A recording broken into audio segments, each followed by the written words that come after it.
श्री राधे श्री राधे श्री राधे। नमः पुंज निवारणे नमः, नमः पुंज विहारणे नमः।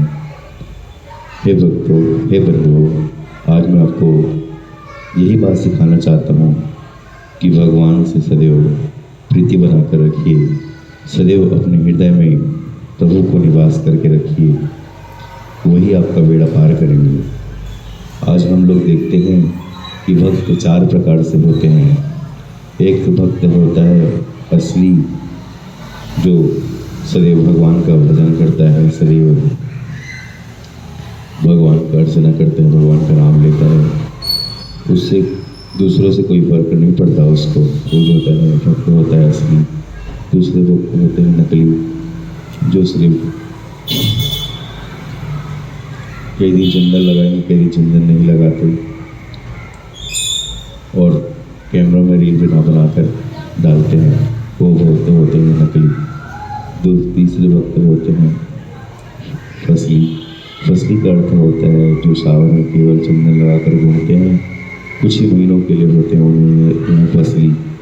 तीसरे भक्त हुआ है मृतकली, जो खुद भगवान का अर्चन करते हैं, पूजन करते हैं और दूसरों को भी करने नहीं देते, ऐसे भक्त होते हैं तकली। इसी चार प्रकार के भक्त होते हैं दुनिया में भैया। तो आप असली भक्त बन जाओ, भगवान के चरणों से सदैव जुड़े रहो, मेरी यही कामना है आपसे। मैं तो आपको यही शिक्षा दूंगा सदैव कि भगवान के चरणों से जुड़े रहें, भगवान के चरणों में सदैव यही प्रार्थना करते रहें कि हे प्रभु मुझे चरणों से लगा ले, ओ श्याम मुरली वाले। ओ मुझे चरणों से लगा ले, ओ श्याम मुरली वाले।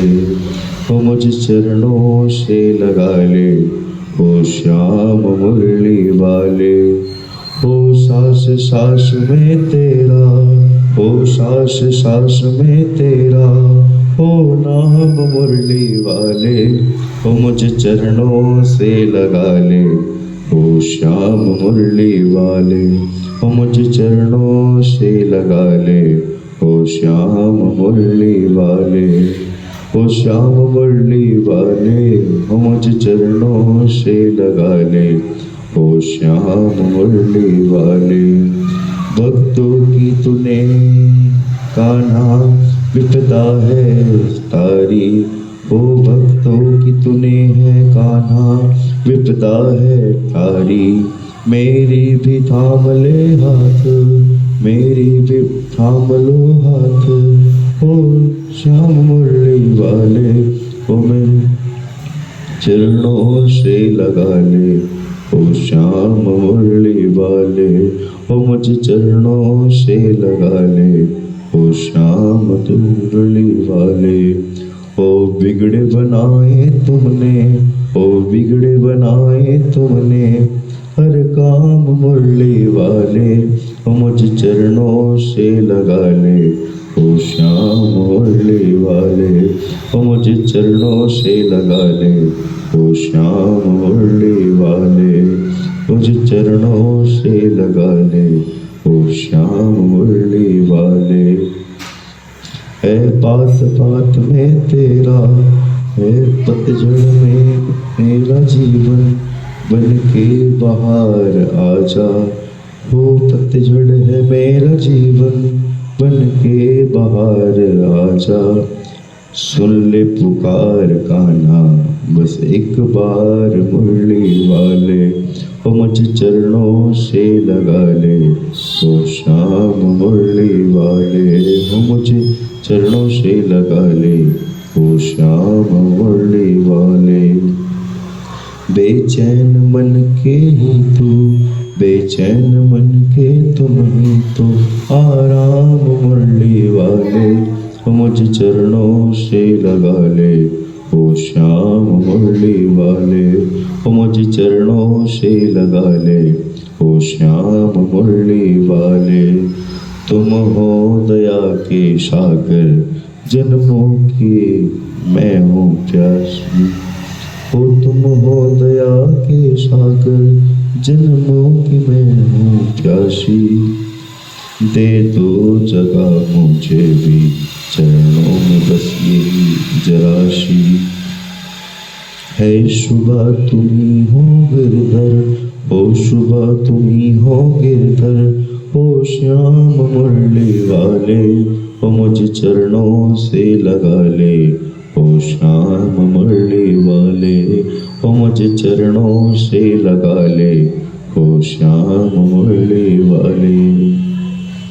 इसी प्रकार भक्तों भगवान सदैव प्रार्थना करते रहना कि अपने चरणों से प्रभु हमें लगाए रखना, हमें सद्बुद्धि देते रहना जिनसे हमारा जीवन कल्याण हो जाए।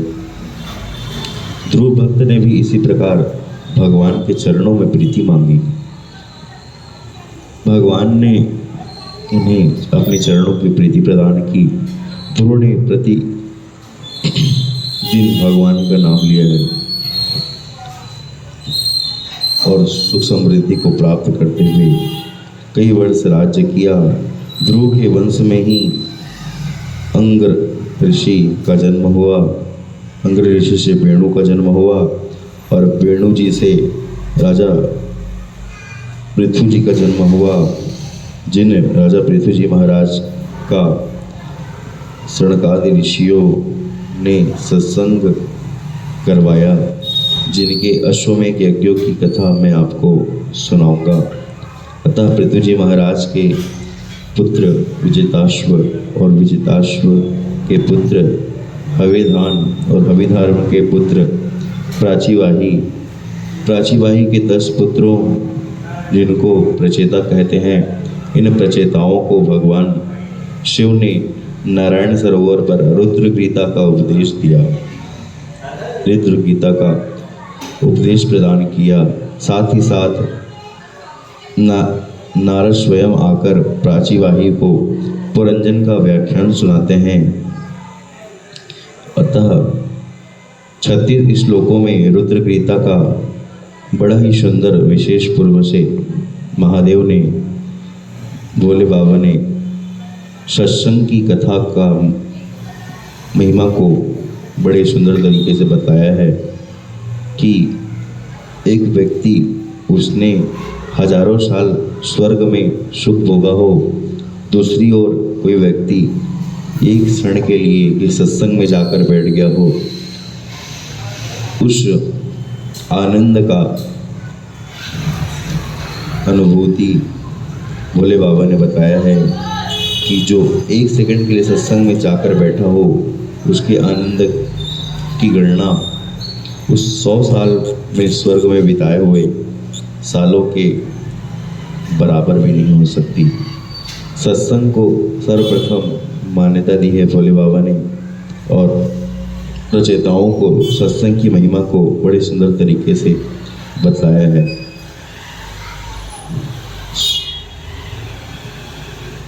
भैया स्वर्ग में बिताया गया हजारों साल का समय भी मिलकर भागवत की कथाओं का मुकाबला नहीं कर सकता, एक पल की बराबरी नहीं कर सकता।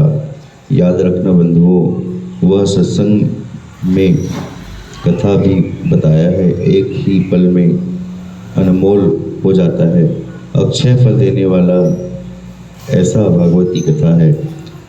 ऐसे भगवान शिव ने अनेकों अनेक वर्णन करके प्रचेताओं को शिवलोक को गमन करवाया।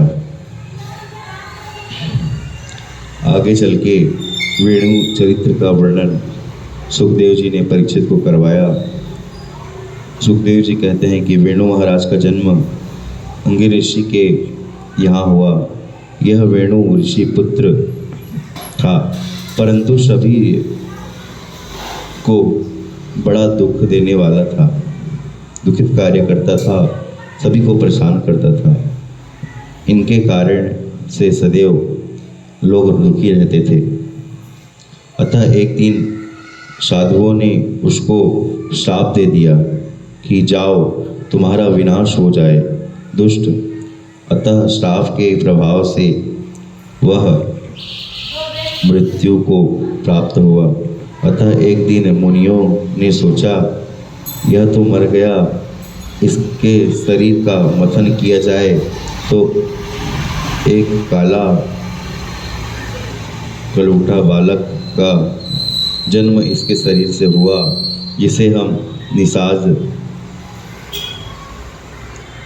नाम देते हैं, जिनको इन वन का राजा बनाया गया, जिसे हम निषाद रात के नाम से जानते हैं। अतः फिर से मंत्र मथन किया गया तो एक लड़के एवं लड़की का जन्म हुआ। लड़का का नाम पृथु हुआ और लड़की का नाम अरिचि। अतः पृथु जी महाराज बोले, हे देवताओं, मुझे क्यों प्रकट किया? तो मुनियों ने कहा कि हे प्रभु, धरती के अत्याचार बढ़ गए हैं, अतः पृथ्वी पर कोई कार्य सफल नहीं हो पा रहा है। अतः जो कुछ उगता है सबको पृथ्वी स्वयं भक्षण कर लेती है। अतः यह किसी को ठीक से जीने नहीं देगी। महाराज पृथु जी महाराज ने यह सुना तो वह पृथ्वी को प्रताड़ित करने के लिए पहुँचे। जब पृथ्वी जी महाराज उत्पन्न हुए तो सभी देवताओं ने कुछ न कुछ भेंट प्रदान किया। इंद्र ने सुंदर कमंडल दिया, तरुण ने सिंहासन दिया, देवताओं ने बाण अस्त्र दिया। अतः देवता बोले, हे पृथ्वी जी महाराज, आप हमें इस अत्याचार से बचाइए। इस प्रकार सभी ने कुछ न कुछ भेंट प्रदान किया। लक्ष्मी जी ने विजय प्रण, चंद्रमा ने अमृत कलश, एवं बहुत सारे रत्नों को संतों ने प्रदान किया, खूब आशीर्वाद दिया। अतः भगवान पृथु धरती माता से युद्ध करने के लिए गए। खूब युद्ध हुआ, घमासान युद्ध हुआ। तो पृथ्वी पुकार लगाते हुए ब्रह्मलोक गई। तभी ब्रह्मा ने कहा, हे पृथ्वी, तुम सब से बैर क्यों बढ़ा रहे हो? पृथ्वी ने पृथु जी महाराज के चरणों में गिरकर प्राणदान की भिक्षा मांगी और कहने लगी कि हे प्रभु, मुझे प्राणदान की भिक्षा दीजिए। अब पृथु जी महाराज कहते हैं कि हे पृथ्वी, तुम्हारा जीवन दूसरों के परोपकार के लिए जन्म हुआ है और तुम्हें उन्हीं को भक्षण कर रही हो। यह कैसा धर्म है? धर्म तो यही कहता है ना कि दूसरे को भोजन कराना चाहिए, दूसरे को उपकार के लिए जीवन को समर्पित करना चाहिए। तुम स्वयं ही भक्षण कर रही हो, यह तुम्हारा धर्म है क्या? इस प्रकार धर्म का उपदेश देते हुए भगवान पृथ्वी को समझाते हैं और पृथ्वी समझ जाती है। ज्ञान उपदेश पाकर पृथ्वी सभी को आनंद से सुख प्रदान करती है। अतः आगे चल के पृथु जी महाराज के 5 पुत्र हुए। अपने 5 पुत्रों को राज काज सौंपकर महाराज पृथु जी वैकुंठ को गमन हो गए। पृथु जी महाराज के 5 पुत्रों के नाम कुछ निम्नलिखित हैं, जैसे कि विजिताश्व, धूमकेतु, हेशन, वृक, द्रविण। विजिताश्व की नारी खंडी, जिसने प्राचीन वाही को जन्म दिया। अतः प्रचेताओं का जन्म प्राची वाही से हुआ, जिन्होंने रुद्र जी से युद्ध गीता का उपदेश प्राप्त किया। इसी प्रकार पृथ्वी जी महाराज द्वारा पृथ्वी के मनुष्यों को भी ज्ञानोपदेश देने की बात भागवत में लिखी हुई है। मैं आपको सुनाता हूँ कि मनुष्य को क्या करना चाहिए, मनुष्य को क्या जीत लेना चाहिए। मनुष्य को ना प्रेम जीत लेना चाहिए भैया, सबसे प्रेम पूर्वक रहना चाहिए, सभी की बात को सुनना चाहिए, सभी से प्रेम व्यवहार कर कर रखना चाहिए। प्रेम ही तो है जो सबके मन को मोह लेता है, सभी के मन को जीत लेता है भैया। इसलिए मनुष्य को प्रेम जीतना चाहिए। दूसरी बात, भोले बाबा ने जो बात पृथु जी महाराज को बताई थी, पृथु जी महाराज ने मनुष्यों के लिए जो बात कही वह है मनुष्यों को क्या पीना चाहिए। मनुष्य को ना क्रोध पी लेना चाहिए, परंतु आजकल क्रोध पीकर नहीं, क्रोध दिखाते हैं लोग। तीसरा चीज मनुष्य के लिए बतलाया है कि मनुष्य को क्या खाना चाहिए। मनुष्य को ना गम का भक्षण कर लेना चाहिए, यह उपदेश दिया पृथ्वी जी को। और मनुष्य को क्या दे देना चाहिए, मनुष्य को ना दान दे देना चाहिए, जो भी उसके पास दान, क्योंकि दान से दरिद्रता कम होती है भैया। मनुष्य को क्या चीज दिखाना चाहिए, मनुष्य को दया दिखाना चाहिए। इन पर दया दिखाओगे तो वह भी आप पे प्रेम करना स्टार्ट कर देगा भैया। इसी प्रकार व्यक्तियों के लिए मानवता धर्म का पालन करने के लिए अनेकों अनेक पृथ्वी जी महाराज ने धरती को उपदेश दिया और पृथ्वी जी महाराज वैकुंठ को गामी हो गए। प्रेम श्री पृथ्वी जी महाराज की जय। नारद जी द्वारा प्राचीवाही को पुरंजन की कथा को सुनाते हैं तो सुखदेव जी महाराज जी कहते हैं कि हे परीक्षित, तुमको मैं पुरंजन की कथा सुनाता हूँ। यह पुरंजन एक जीव है, वह अपने लायक घर खोज रहा था। अतः वह भ्रमण करते करते एक मृत मनुष्य के शरीर में गया, जिसके अपना घर बनाना चाहा। उन्होंने देखा कि जिनके दरवाजे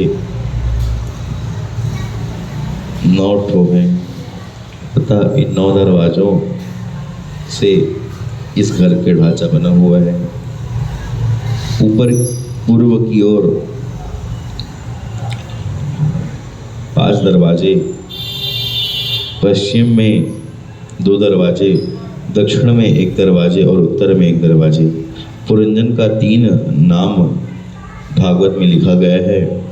भिक्षुकी, वैशद, पुरंजन। यह बड़ा ही बलवान था।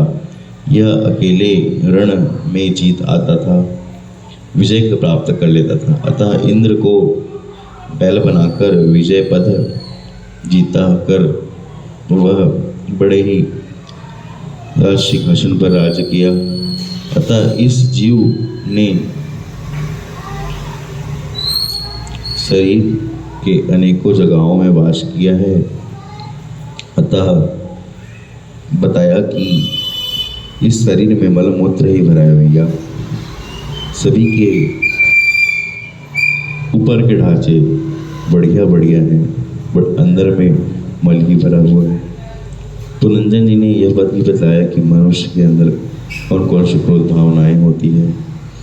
इनमें ऊपरी रंगाई होती है, मन में कपट छल भरा होता है, बाकी सभी की अंदर की बनावट सामान्य है।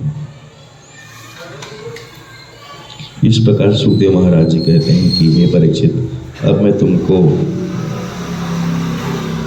प्रियव्रत की कथा सुनाता हूँ कि प्रियव्रत भागवत आत्माराम कथा मूले ब्रह्मति यमूला कलमधर्मबंधा पराभ्रव।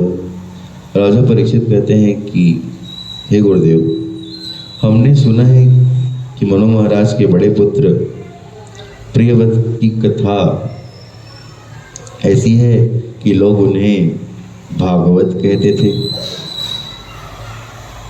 तो सुखदेव महाराज जी कहते हैं कि हाँ परीक्षित, प्रियव्रत जी ना सदैव भगवान का भजन करते थे, इसलिए उनको भागवत कहते थे। जो भगवान होते हैं ना उसे हम भगवत कहते हैं, और जो परम भक्त होते हैं उसे भागवत कहते हैं।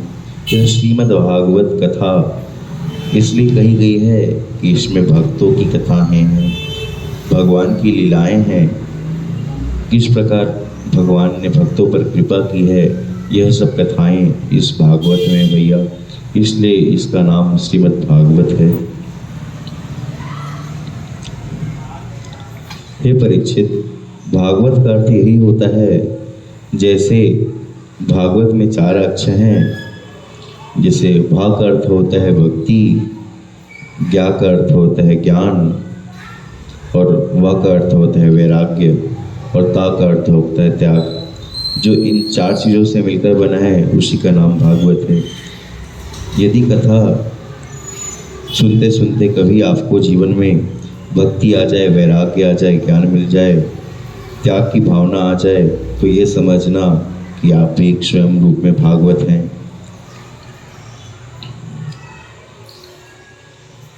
मानो तुम्हारा जीवन भी भागवत बन जाएगा।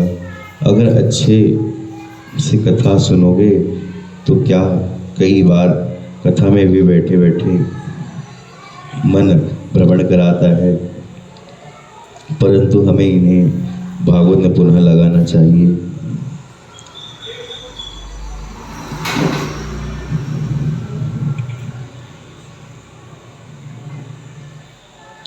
अतः कथा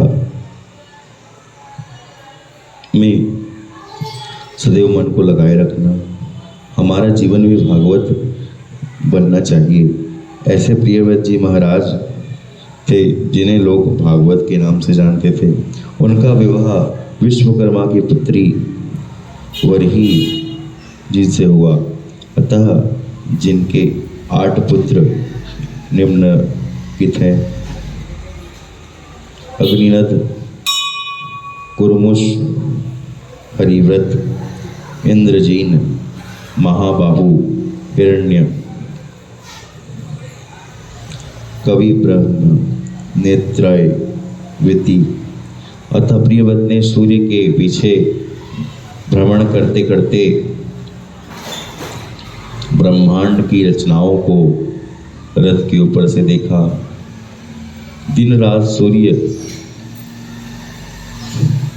कहाँ चले जाता है, इसकी चिंता करते हुए प्रियव्रत महाराज जी उनके पीछे पीछे पीछे पीछे पूरे ब्रह्मांड का चक्कर लगाया है।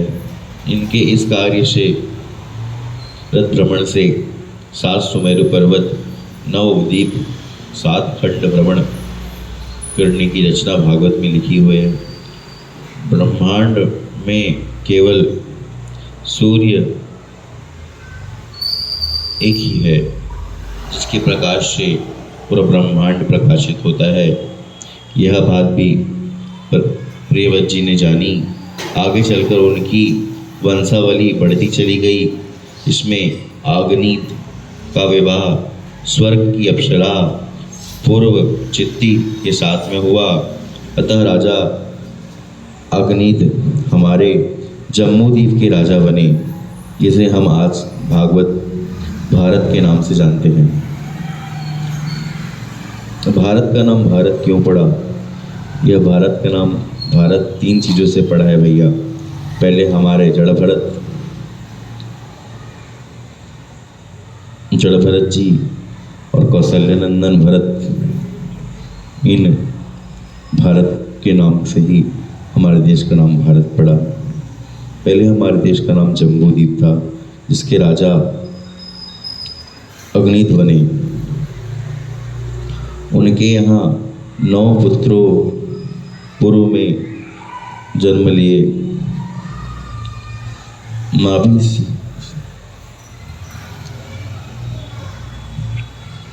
इनके 9 पुत्र, जो सबसे बड़े पुत्र का नाम नाभि, अतः सबसे छोटे पुत्र नल थे। अतः श्री नाभि जी महाराज की कथा भी मैं आपको आगे चलकर सुनाऊंगा। नाभि जी महाराज की कथा ऐसी आती है कि मेरु देवी के गर्भ से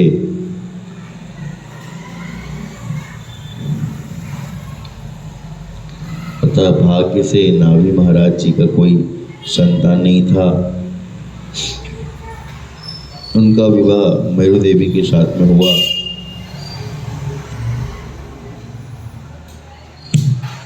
उन्होंने रेष्टि यज्ञ रचा, जिनके आशीर्वाद से श्री ऋषभदेव महाराज जी का जन्म हुआ, जो जैन धर्म में 7 तीर्थंकर कर जो बने हुए हैं, और जिसमें से प्रभु के 24वें अवतार में 8वें अवतार जी ऋषभदेव महाराज जी हैं। बोलो ऋषभदेव महाराज जी की जय। ये ऋषभदेव महाराज जिनका जन्म बड़ा ही वैराग्यमय था। इनके जीवन में पूर्व वैराग्य प्राप्त हुआ। संसार में ये तो थे, लेकिन संसार में रहते हुए भी संसार से नहीं मिले। पानी में जिस प्रकार नाव रहती है परंतु वह नाव में पानी का कोई आभास नहीं होता, उसी प्रकार ऋषभदेव महाराज जी संसार में तो थे लेकिन मोह माया से फंसे नहीं थे। वैराग्य, पूर्ण वैराग्य का पालन करते थे। ऋषभदेव महाराज अपनी शक्तियों से वर्षा भी करवाया करते थे। अतः ऋषभदेव महाराज ने देखा कि अपनी कन्याओं जयंतियों से इनका विवाह हुआ, जिनसे 100 पुत्रों का जन्म हुआ। अतः इन्होंने अपने पुत्रों को उन सुंदर उपदेश भागवत में दिया। अतः जिनमें बड़े पुत्र भरत जी हुए, अपने बड़े पुत्र को उपदेश दिया।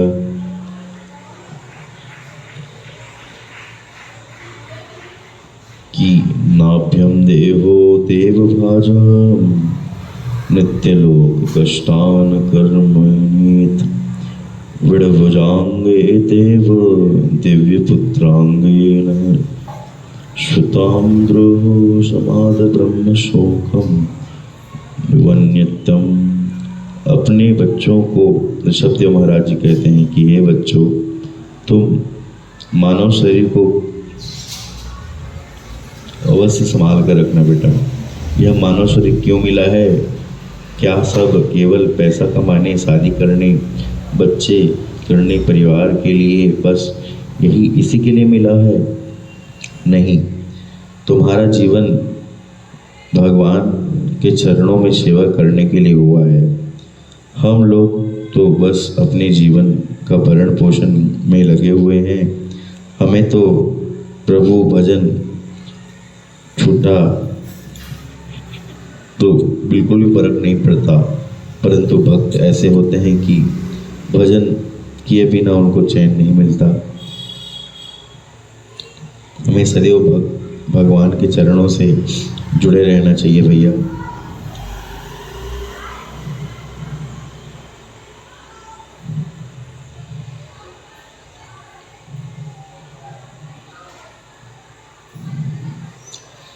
एक ऐसी कथा आती है कि एक सेठ जी थे जो बड़े ही वैभव वाले थे, परंतु उनके मोह माया के चक्कर में इतने खोए हुए थे कि प्रभु भजन को भूल जाते थे। एक समय ऐसा आया कि सेठ जी को हॉस्पिटल जाना पड़ गया। ऐसी स्थिति हो गई कि बेड से उठा ना जाए। अंतिम स्थिति आ गए थे भैया। सारे पुत्र एकत्रित हुए और उन्होंने पुत्रों को देखा तो मुख से आवाज नहीं आ रहा था। पुत्रों को इशारा करते हुए कहने लगे कि बड़े पुत्र कहाँ हैं? बट बच्चों ने उनकी बात को नहीं समझ पाए और डॉक्टर से पूछने लगे कि हमारे पिताजी हमें क्या इशारा कर रहे हैं, हमें समझ नहीं आ रहा है, कृपया करके हमें बतलाइए।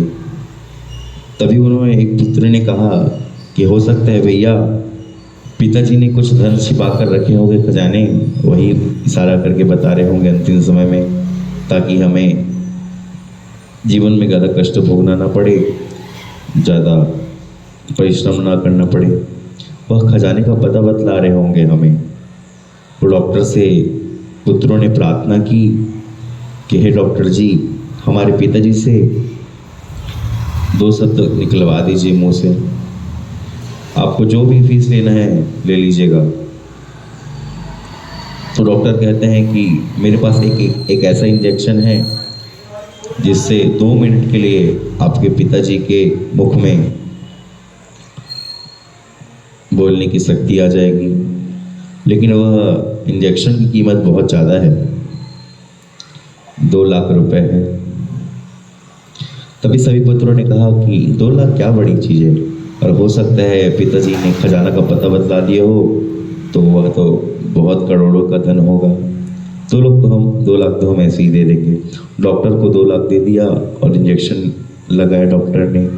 तो पिताजी बोले कि हे पुत्रों, मैं यही सारा कर रहा था कि तुम सब यहाँ खड़े हो, तो दुकान में कौन बैठा हुआ है।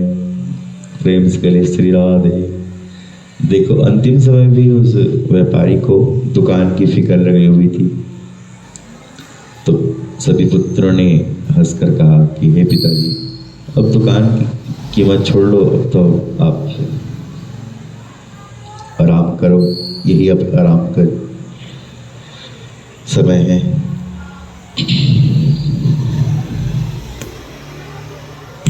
मैं तो सभी को यही कहूँगा इस व्यासपीठ से कि आप सबको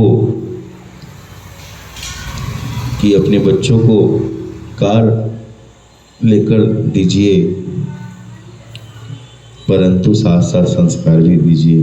अगर संस्कार अच्छे होंगे तो वह कार व्यापार सब कुछ बना लेगा भैया। अगर आप कार लेके भी दोगे, व्यापार भी लेके दोगे, घर भी बना कर दोगे, अगर संस्कार नहीं है तो वह भी नष्ट हो जाएंगे भैया।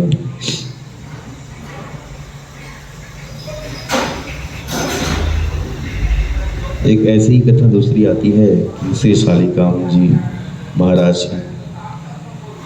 एक गुरु जी थे जो श्री शालिग्राम जी की सेवा किया करते थे। उनको कुछ कार्य के लिए विदेश जाना था, तो उन्होंने अपने शिष्य को कहा कि हे शिष्य, मेरे शालिग्राम जी की आप सेवा कर लोगे क्या? कुछ दिन मुझे बाहर जाना था। तो शिष्य ने कहा कि हाँ गुरु जी, कर लूँगा। अब ऐसा समय हुआ कि गुरु जी शालिग्राम जी को छोड़कर चले गए। शिष्य ने शालिग्राम जी को बड़े ही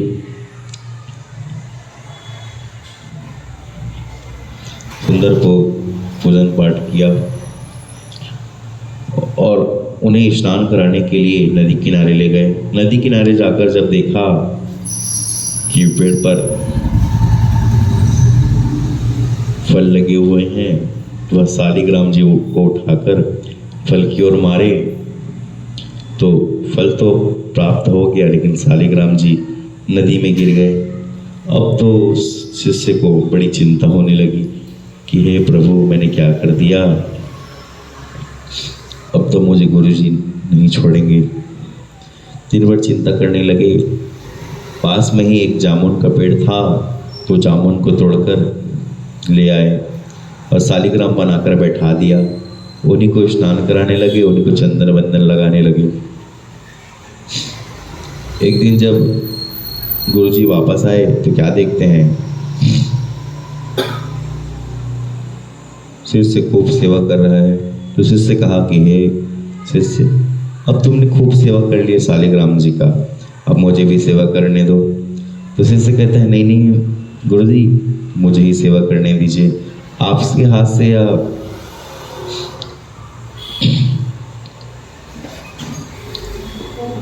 सेवा नहीं हो पाएगी, मुझे भी सेवा का मौका दीजिए ना, आप तो इतना सेवा करते रहते हैं। तो गुरुजी ने शिष्य को कहा कि हे पुत्र, हो गया ना, अब मैं तो आ गया हूँ विदेश से, अब मुझे सेवा करने दीजिए। तो भी वह शिष्य बता नहीं रहा है कि मैंने शालिग्राम जी को नदी में डुबा दिया है। वहाँ भी छल कर रहा है कि नहीं, मैं ही सेवा करता हूँ। अगर मान लो जाए आप शालिग्राम जी समझकर जामुन को पकड़ लेंगे, जामुन तो तुरंत टूट जाएगा। तो गुरुजी ने प्रार्थना कर कर शालिग्राम जी को तो ले तो लिया। जब गुरुजी ने स्नान कराने के लिए जैसे ही पानी डाला, तो शालिग्राम जी तो थे नहीं, जामुन का फल था। तुरंत हाथ लगाए, तुरंत गुठलियाँ बाहर आ गई। तो गुरुजी ने खूब डांटा शिष्य को। तो शिष्य ने वहाँ भी अपना गलती को माना नहीं। कहने लगे हे गुरुजी, आप तो रोज इनको स्नान कराते हैं ना, इसलिए उनकी गुठलियाँ बाहर आ गई। गुरु शिष्य कहता है पुनि पुनि चंदन पुनि पुनि पानी, गल गए ठाकुर हम नहीं जानी। अब गुरुजी रोज रोज उनको चंदन लगाते हैं, रोज रोज जल अभिषेक करते हैं सालिग्राम जी को, इसलिए वह बोल गए। प्रेम से बोले बाके बिहारी लाल की जय। तो भैया हमें कम से कम अपने अंदर संस्कार रखना चाहिए, भगवान का आदर करना चाहिए, आदरपूर्वक सेवा करनी चाहिए। बस उस शिष्य में सेवा भावना नहीं थी ना, इसलिए वह अपने गुरु जी से भी झूठ बोलने लगा। सुखदेव जी कहते हैं कि हे परीक्षित, अब मैं तुमको आगे भरत जी की कथा सुनाता हूँ, जिन्होंने पिता के उपदेश से भगवान भजन को प्राप्त किया, बड़े तपस्वी बने। भरत जी महाराज बड़े ही ठाकुर जी की सेवा करने वाले बने। वह गंडकी की नदी के किनारे एक आश्रम में रहते थे। अपनी कुटिया में सदैव भक्ति भाव में डूबे रहते, भगवान के भजन करते रहते।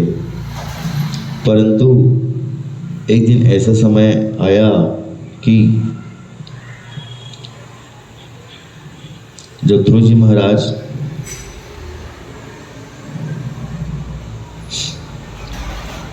गंडकी नदी में स्नान कर रहे थे, उस समय एक गर्भवती मृगा आई, उस जल पीने लगी। उसके पीछे उस समय एक शेर आ गया और हिरण को खाने के चक्कर में उनका पीछा करने लगा। जब हिरण ने उस शेर को देखा तो ऐसा छलांग लगाई कि गर्भवती हिरण के पेट से उस छोटे से मृगा ने जन्म ले लिया और मृगा का बच्चा बहता हुआ श्री भरत जी के महाराज के पास में जाकर आ गया। उधर मृगी अपने जान को बचाने के लिए भाग गई, शेर भी भाग गया। भरत जी महाराज उस हिरण को देखकर दयापूर्वक अपने पास में लाए, वस्त्र साफ किया और अपने आश्रम को ले आए, लालन पोषण करने लगे। भरत जी महाराज अब तो उस मृगा के चक्कर में भक्ति भाव को भूलने लगे। दिन रात उनकी सेवा करते रहते, उनसे ही प्रेम करते रहते। धीरे धीरे करके उस मृगा के चक्कर में भरत जी महाराज भजन से हटने लगे। प्रभु भजन में मन अब उनका लगने नहीं रहा था। देखो भैया, मन तो एक ही है, चाहे उनको काम में लगा लो, चाहे राम में लगा लो। इसलिए तो कहा है ना, जहाँ काम है वहाँ राम नहीं, और जहाँ राम है वहाँ पे काम नहीं। तो भरत जी महाराज मोह माया के चक्कर में पड़ गए, उस मृगी की सेवा ही करते रहते। अतः दुनिया में मन लगाओगे ना तो हमेशा खट्टापन मिलेगा। मेरे बाकी बिहार से मन लगा लो तो आपका मन सदैव मीठा मीठा बना रहेगा भैया, सदैव आनंद में रहेगा। भरत जी महाराज उसी मृगा के बच्चे के कारण ही भक्ति भाव से विमुख हो गए। ऐसा समय आया कि एक शिकारी ने उस मृगा को मारने के चक्कर में जंगल में उस जब बाण चलाया तो उसी बाण से भरत जी महाराज की मृत्यु हो गई। और मृत्यु के उपरांत भरत जी महाराज उसी मृगा के बारे में सोच रहे थे, जिनके कारण वह दूसरे जन्म में मृगा का रूप लिया। अतः हमें तो अपना जीवन बिगाड़ना नहीं चाहिए, अंतिम समय प्रभु का याद करना चाहिए। परंतु भरत जी महाराज ने उस हिरण के चक्कर में अपना यह जीवन बर्बाद कर दिया। प्रभु भजन तो किया, लेकिन अंत में उस मृगा को याद किया ना, इसे दूसरे जन्म में मृगा बनना पड़ गया। परंतु भजन के प्रभाव से उस भरत जी महाराज को मृगा रूप में जब आए तो उनको यह ज्ञात था कि मैं पहले जन्म में मनुष्य था।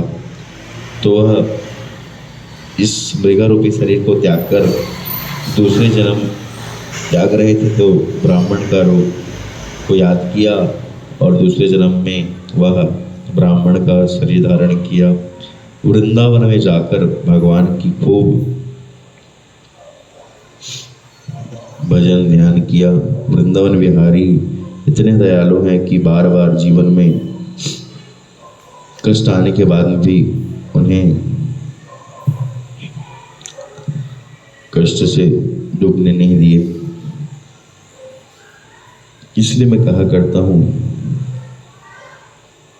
वो तैरते तैरते भी डूब गए जिन्हें अपने पे गुमान था, पर वह डूबते डूबते भी तैर गए जिन्हें प्रभु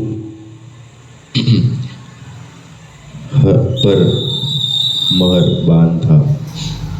इसी प्रकार प्रभु भजन के कारण ही भरत जी महाराज की कृपा हुई और भरत जी महाराज दूसरे जन्म में ब्राह्मण का रूप परिवर्तित किए। ब्राह्मण का रूप परिवर्तित किए और प्रभु भजन करने लगे।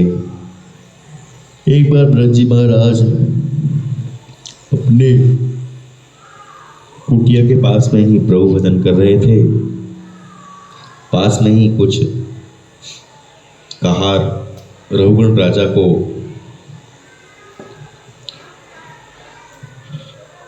कपिल देव महाराज के आश्रम की ओर ले जा रहे थे,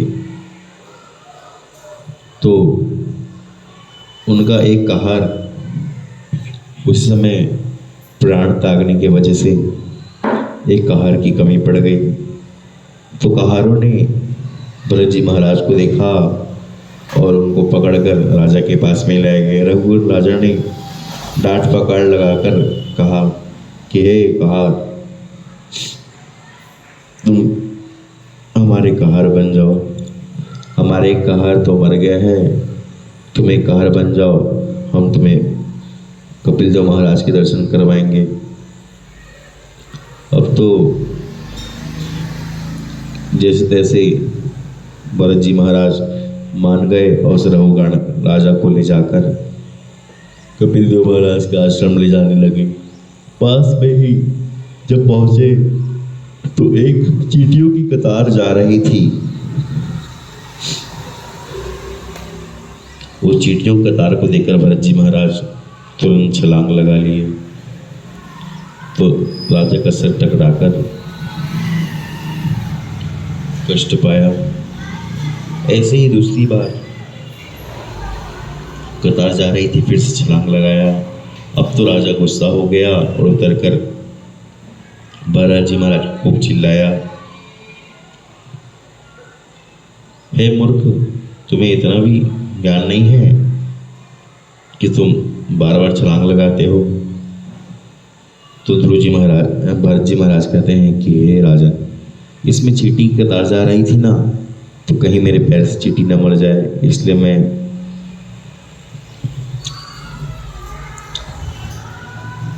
कूद रहा था। तो भरत जी महाराज को राजा ने खूब चिल्लाया। तो भरत जी महाराज ने कहा कि हे राजन, तुम छोटी सी बात को नहीं समझ पाते हो। इस अगर चींटियों से मेरे हाथों में मृत्यु हो जाएगी, मुझे पुनः इन चींटियों का जन्म लेना पड़ेगा। एक बार ऐसी कथा आती है कि भरत जी महाराज ने ब्राह्मण का रूप धारण किया था, मृगी को याद किया तो मृगी का रूप पढ़ना पड़ गया भैया। फिर मृगी के शरीर को त्याग कर प्रभु भजन में लगाया तो मनुष्य जीवन मिला है। इस प्रकार अपनी पूर्व कथा को राजन को सुनाते हैं तो राजन चरणों में गिर जाते हैं। भरत जी महाराज ने राजन को भी ज्ञानोपदेश दिया। आगे चलकर भरत जी महाराज का नाम जड़ भरत हुआ। भगवान की कृपा से जड़ भरत जी का लोक गमन हुआ। बोलो जड़ भरत महाराज की जय। सुखदेव जी महाराज कहते हैं कि हे परीक्षित, अब मैं तुम्हें इंद्र के गुरुदेव बृहस्पति की कथा मैं सुनाता हूँ कि किस प्रकार अभिमान पूर्वक उस गुरुदेव का अपमान कर दिया था। हमें जीवन में कभी गुरुदेव का अपमान नहीं करना चाहिए भैया। एक समय ऐसा आया कि इंद्रदेव ने गुरुदेव बृहस्पति का दरबार में आए अतः राजा इंद्र के दरबार में नाच गान हो रहा था। गुरुदेव के आने पर भी इंद्र सिंहासन से नहीं उठे। यह बात गुरुदेव को बड़ी बुरी लगी और क्रोध में आकर कहे कि हे दुष्ट, तुम्हें बिल्कुल भी संस्कार नहीं कि कोई गुरुदेव आए, कोई सज्जन आए तो उनका स्वागत करना चाहिए। जाओ मूर्ख, तुम्हारा जितना भी वैभव है सब नष्ट हो जाए।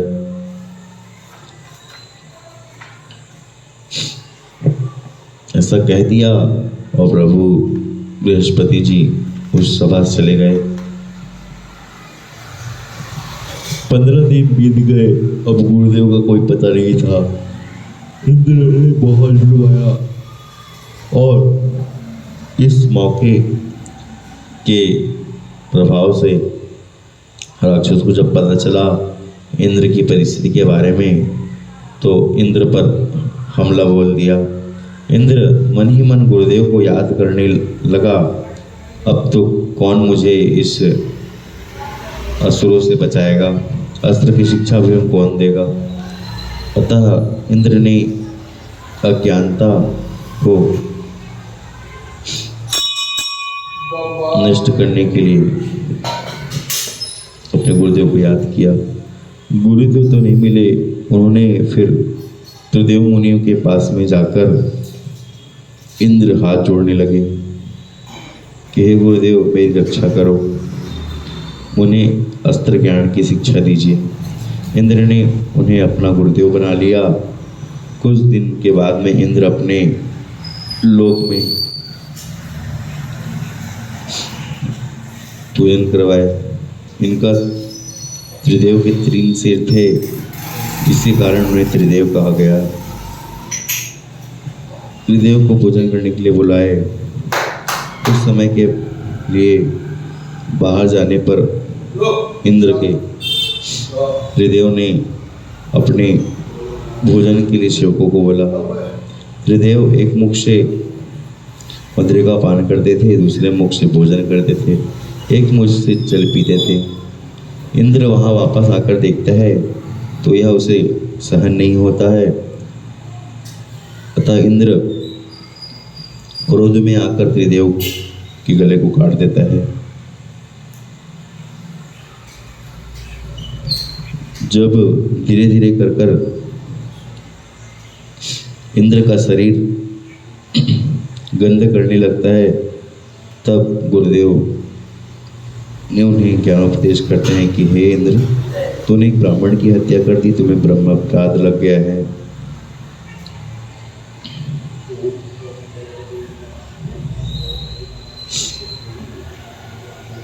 देवताओं ने जब यह दृश्य देखा तो सभी इंद्र से दूर जाने लगे। अब उनके शरीर से बहुत ही गंध आने लगा, तो सभी स्त्रियों एवं सराओं ने उन्हें छोड़ दिया। इंद्र बड़े ही परेशान हो गए, तो गुरुदेव बृहस्पति के पास में जाकर कहने लगे, हे गुरुदेव, मुझे इस कष्ट से बचाइए। गुरुदेव कहे कि हे इंद्र, तुम इस अपराध को, ब्रह्म हत्या को किसी दूसरे को दे दीजिए, जिसके कारण वह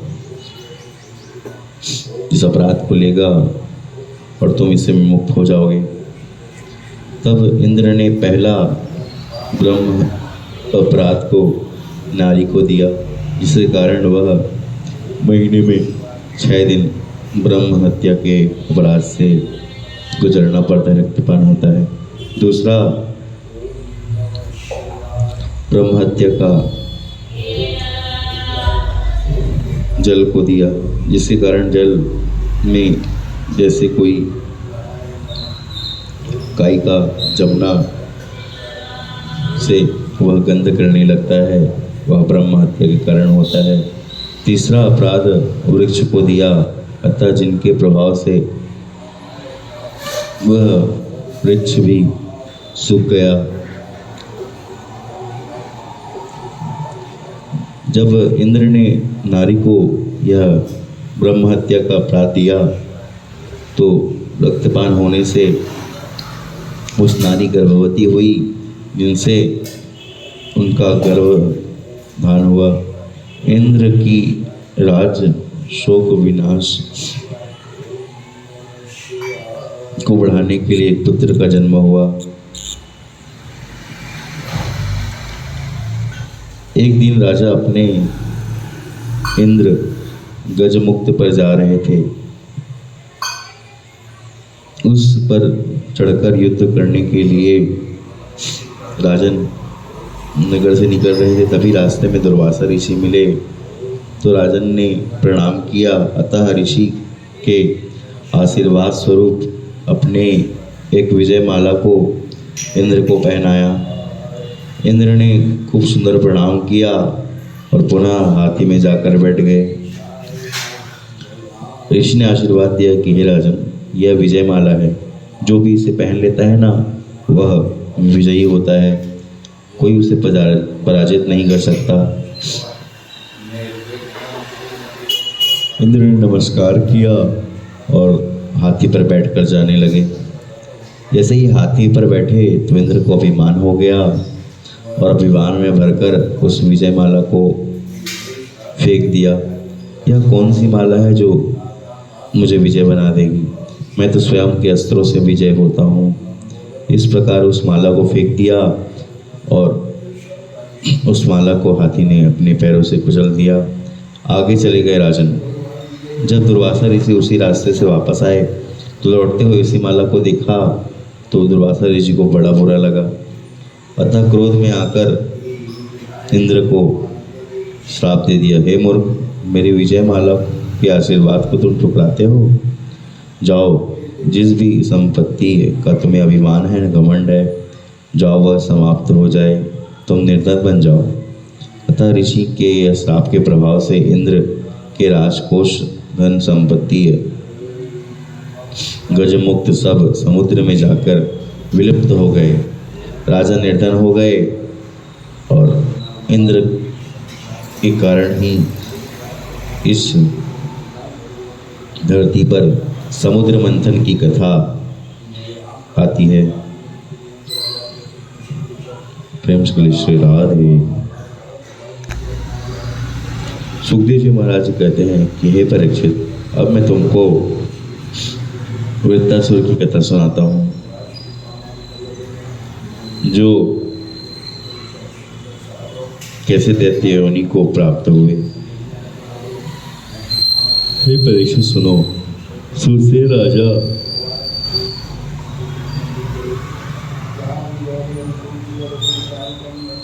राज्य में एक महान चक्रवर्ती राजा बना जिनका नाम चित्रकेतु हुआ। जिनके 1 करोड़ नारियां थी, एक भी संतान नहीं था, जिससे बड़ा ही दुखी हुआ। अतः एक दिन नारद जी उनके यहाँ आए, जिनकी आशीर्वाद से चित्रकेतु के यहाँ एक संतान ने जन्म लिया। भगवान यज्ञ बनकर यज्ञनारायण के रूप में चित्रकेतु के यहाँ जन्म लिए। अब तो राजन ने सुंदर पुत्र का नाम संस्कार करवाया। संस्कार करवाकर सुंदर संतान का सुख भोग करने लगे राजन। अब तो बाकी नारियां उस संतान को देखकर जलने लगी कि राजन उसी नारी को प्रेम करते हैं जिनसे यह पुत्र प्राप्त हुआ है। वह धीरे धीरे बड़ा होने लगा।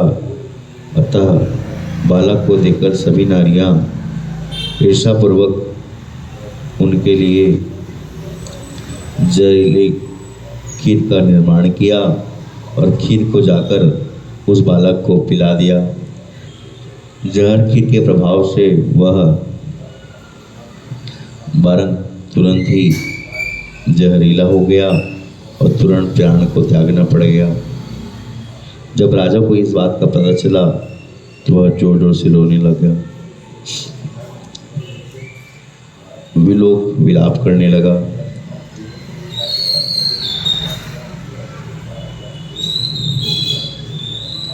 राजन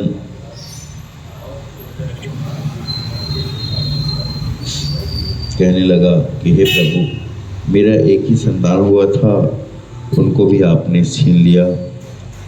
तब भगवान कहने लगे कि हे राजन, यह सब उन चींटियों के श्राप के कारण के प्रभाव से हुआ है। याद करो, जब तुमने जंगल में एक चींटियों के घोंसले में आग लगा दिया था, जिसमें केवल एक चींटी बचा था और उसके हजारों नारियां को तुमने मार दिया था। उन्हीं चींटियों ने तुम्हें श्राप दिया था कि हम तुम्हारी नारी बनकर आएंगे और तुम्हारे पुत्र को मार डालेंगे। उन्हीं ने आकर तुम्हारे इस पुत्र को मारा है। फिर उसे मुनि ने सारा वृत्तांत सुनाया तो चित्रकेतु महाराज ने सुंदर पुत्र का देह संस्कार किया, फिर नारायण की तपस्या में लीन हो गए। वरदान स्वरूप विमान मिला चित्रकेतु को, जिसमें बैठकर वह लाखों वर्ष तक आकाश में भ्रमण करने लगे, भूगोल खंडों को देखा एवं एक दिन नरकों को भी घुमाया। सुखदेव जी महाराज कहते हैं कि हे परीक्षित, व्यक्ति जैसा जैसा पाप करता है उसको वैसा वैसा नरक भोगना पड़ता है। अतः भागवत में वर्णन है कि राजन ने घूमते हुए आगे कुचल गुफा के पास में गए, जहाँ शंकर और पार्वती दोनों बैठे हुए थे। वहाँ बैठकर चित्रकेतु ने उपहास किया। इस अपराध के कारण पार्वती जी ने उनको श्राप दे दिया कि हे दुष्ट, तुम जाओ, इतना उपहास कर रहे हो, तुम्हारा 200 जन्म दैत्य के रूप में हो। उसी कारण उनको दूसरे जन्म में त्रिदेव का जन्म लेना पड़ा, जिनका नाम वृत्तासुर है। इंद्र के हाथों यह मारा गया, जिनसे इंद्र को पुत्र की प्राप्ति हुई।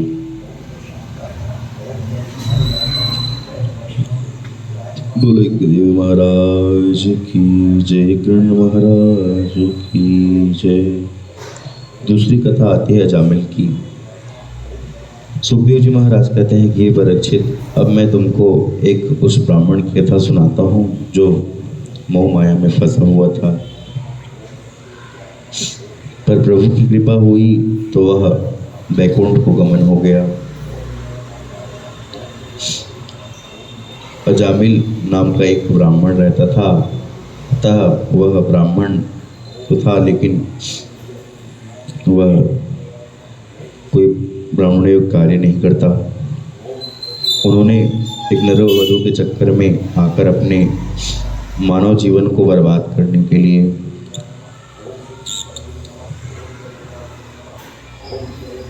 अपना जीवन बर्बाद कर दिया, अपने ब्राह्मण तत्व को नष्ट कर दिया। उसके चक्कर में शराब पीना, जुआ खेलना, सारे गलत काम करना स्टार्ट कर दिया। अजामिल शब्द का अर्थ यही होता है, अजाम नाम माया मिलती इति अजामिला। भगवान की लीला से उस अजामिल पर कृपा हुई। एक दिन जब अजामिल उस पुत्र नगरवधु के साथ में विवाह कर अपने घर आया, तो उस पुत्र उनके गर्भ से एक पुत्र का जन्म हुआ। कुछ समय बाद उस नगरवधु के यहाँ कुछ ऋषि महात्मा आए। उन्होंने सुंदर आदर संस्कार किया। अतः उन ऋषियों ने आशीर्वाद पूर्वक उस बालक का नामकरण किया कि हे नारी, तुम इस पुत्र का नाम नारायण रखना, आगे चल के तुम्हारे पुरखों को यही तारेगा। इतना कह दिया और सब वहां से चले गए।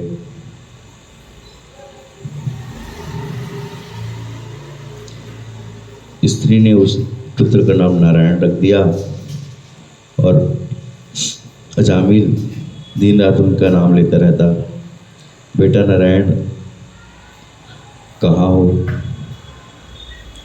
उनको ही ढूंढता रहता। जैसे जैसे उम्र बढ़ती गई भैया वैसे वैसे वह दिन रात उनका नाम रटन करने लगा। अपने पुत्र को दिन रात याद करता रहता, हे पुत्र नारायण दूध पी लो, हे पुत्र नारायण खाना खा लो, हे पुत्र नारायण थोड़ा खेल लो, हे पुत्र नारायण आओ मेरे साथ बैठो। हर चीज में नारायण नारायण का नाम लेता रहता।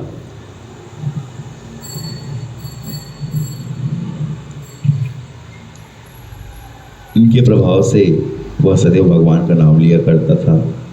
अजामिल का अंतिम समय ऐसा आया कि वह जब यमराज उनको लेने के लिए आए तो अजामिल यमराजों को देखकर बड़ा ही विलाप करने लगा। अतः डरकर अपने नारायण पुत्र को पुकारने लगा कि हे नारायण आओ मुझे बचाओ।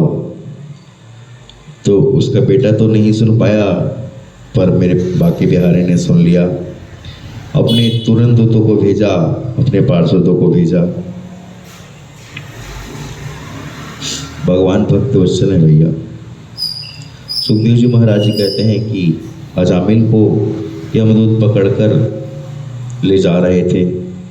भगवान के पार्षद ने उन यमदूतों को कहा, हे यमदूतों, यदि तुम यमराज के दूत हो तो हमको यह बताओ कि कौन से धर्म के कारण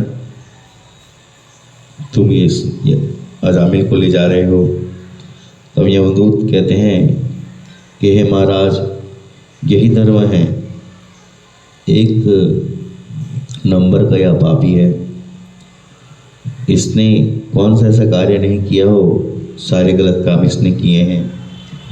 यही धर्म कहता है कि ऐसे पापी को तो यमलोक ही ले जाना चाहिए, इसके पापों की सजा इसे वही मिलेगी।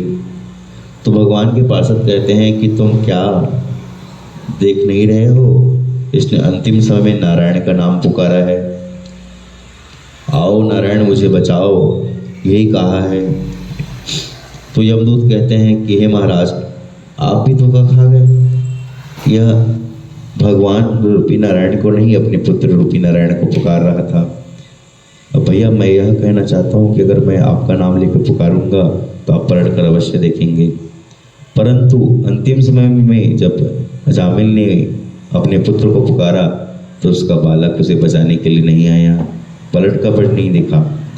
लेकिन प्रभु मेरे बाके बिहारी अपने पार्षदों को भेज दिए।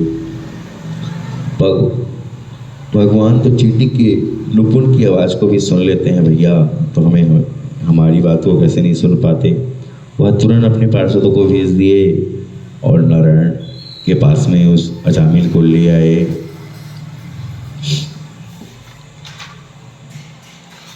इस प्रकार अजामिल को मोक्ष प्राप्त हुआ। प्रेम सूर्य बाके बिहारी लाल की जय। इसी प्रकार भी हमें अपने जीवन को ऐसा बनाना चाहिए कि अंतिम समय दिन रात कम से कम भगवान का नाम आ जाए हमारे मुख पर।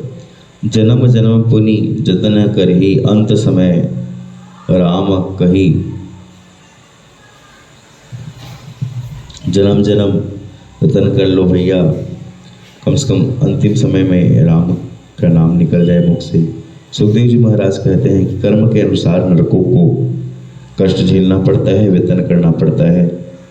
मदिरा पान करने वाले को बहुलक नरक मिलता है, दूसरों को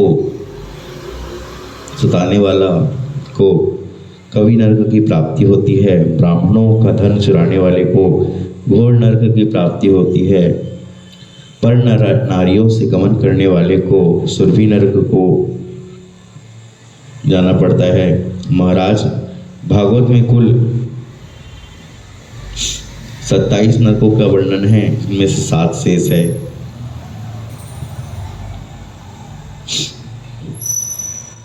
अतः इन से बचने के लिए केवल हरिनाम ही सहारा है।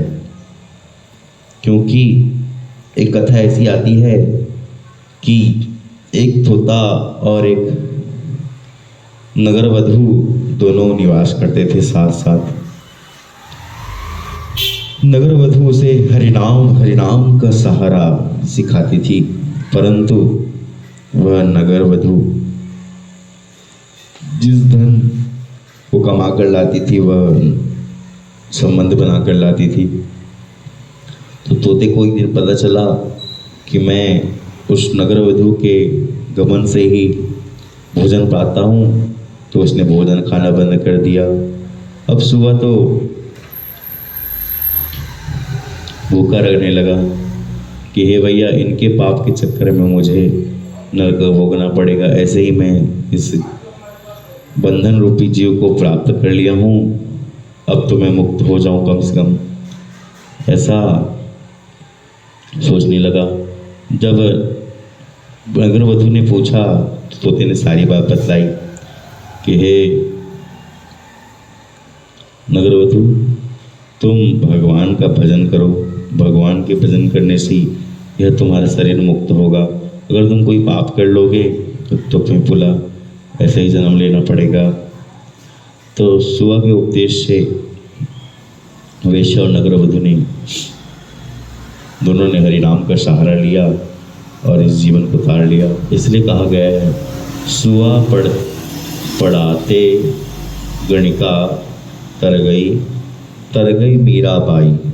सुआ पढ़ाते गणिका तर गई मीराबाई। प्रेम से बोले श्री राधे।